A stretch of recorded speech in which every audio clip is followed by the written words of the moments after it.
राज्यों के राजा, प्रभुओं के प्रभु यीशु मसीह का मेरे प्रियो, जितना हो सके उतना धन्यवाद करें, उतनी स्तुति करें, उतनी प्रशंसा करें। यीशु मसीह आपसे बेहद प्रेम करते हैं।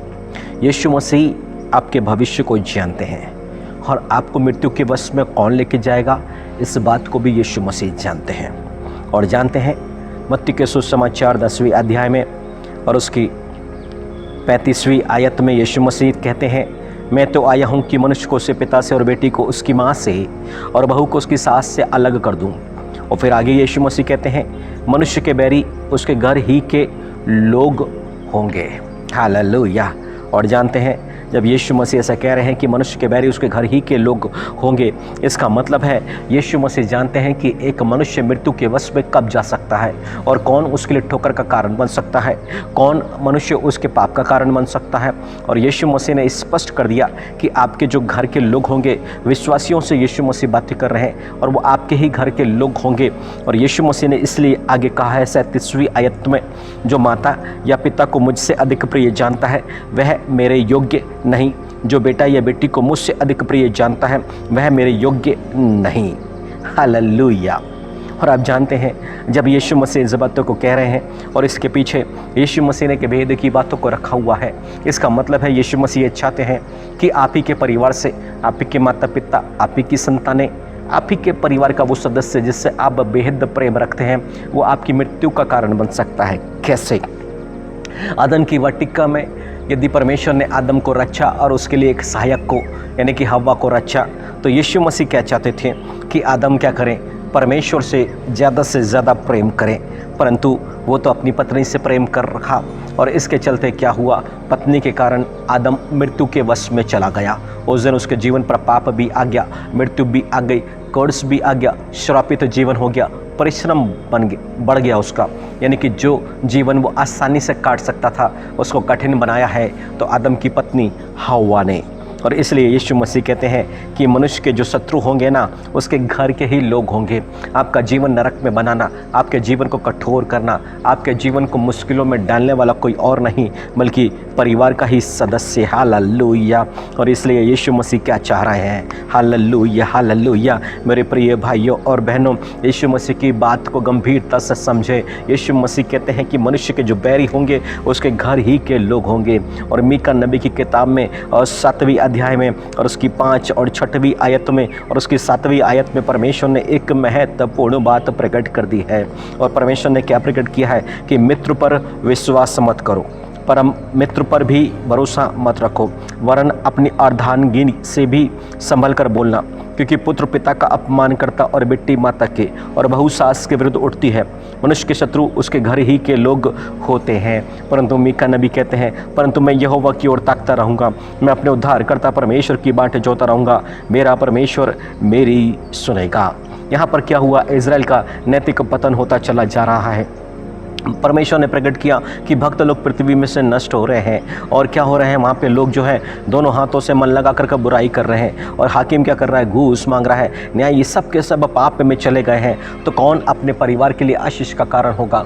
कोई भी ना होगा। और इसलिए परमेश्वर ने प्रकट किया है कि देखो, ना मित्र और ना परम मित्र, बल्कि तुम्हारी जो पत्नी है या फिर पुत्र है या फिर जो बेटी है या फिर बहू है, बस ये सारे जो घर के ही लोग होंगे ना, उनमें से ही कोई आपका दुश्मन बन जाएगा, आपका बैरी हो जाएगा। और आपको समझ नहीं आएगा कि शैतान उनके माध्यम से आपको पाप के वश में, मृत्यु के वश में और बंधनों के वश में लेके चले जाएगा। आपको नहीं मालूम क्या, यदि आप देखें, यदि बाइबल को गंभीरता से पढ़ने वाले हैं तो परमेश्वर ने निश्चय ही आप पर प्रकट किया होगा। और क्या प्रकट किया होगा कि जो अब्राहम है उसकी जो पत्नी सारा है, उसने अब्राहम से कहा कि हाजिरा को ले और एक पुत्र को उत्पन्न कर। और जानते हैं ये बात 85-86 की जब एज थी अब्राहम की, तब हुई। और परमेश्वर ने अब्राहम से बातें करना बंद कर दिया था। और कब तक बातें नहीं हुई थी? जब तक वो 99 का नहीं हो गया। मेरे प्रिय भाइयों और बहनों, कौन उसका शत्रु हुआ परमेश्वर से दूर करने में? हालेलुया।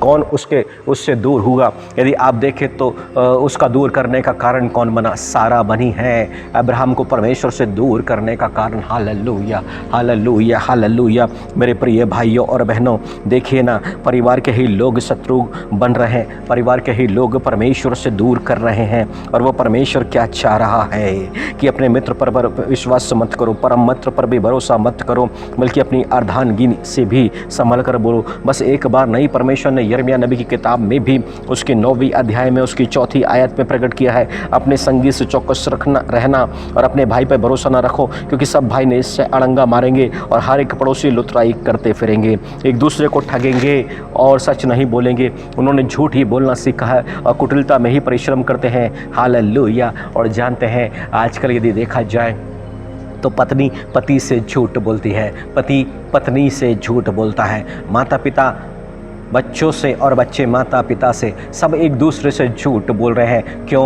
क्योंकि अंत के समय में है, अंत के समय में कठिन समय आ गया है, और जब सब अपने स्वार्थी हो गए हैं, सब अपने अपने स्वार्थ के बारे में सोच रहा है। Hallelujah, hallelujah. मेरे प्रिय भाइयों और बहनों, परमेश्वर जब आज आपसे बातें करना चाहता है, वो बताना चाहता है कि परमेश्वर ने आप पर जो भी बातों को प्रकट किया, उसने सिर्फ सच और सच कहा है, कोई भी बात झूठी नहीं की, कोई भी बात उसने आपसे छिपाई नहीं है। परंतु वो बताना चाहता है कि आपके कितने भी क्लोज रिलेशन में लोग होंगे, आपके कितना भी आप उनसे प्रेम रखते होंगे, पर फिर भी एक समय आएगा कि वो आपसे धोखा और धोखा और धोखा करेंगे, वो आपके नाश होने का कारण बनेंगे, वो आपके जीवन पर पाप को लाने का कारण बनेंगे। यदि वो शैतान के फंदे में है तो आपको भी उसके वश में लेकर के चले जाएंगे, और परिवार के एक व्यक्ति के रास्ते में आ जाने से, पाप के रास्ते में आ जाने से पूरा परिवार नाश हो जाएगा। हालेलुया। आप कई बार देखें, यदि पत्नी आत्मिक संगति में आगे बढ़ रही है तो पति उसको रोकता है।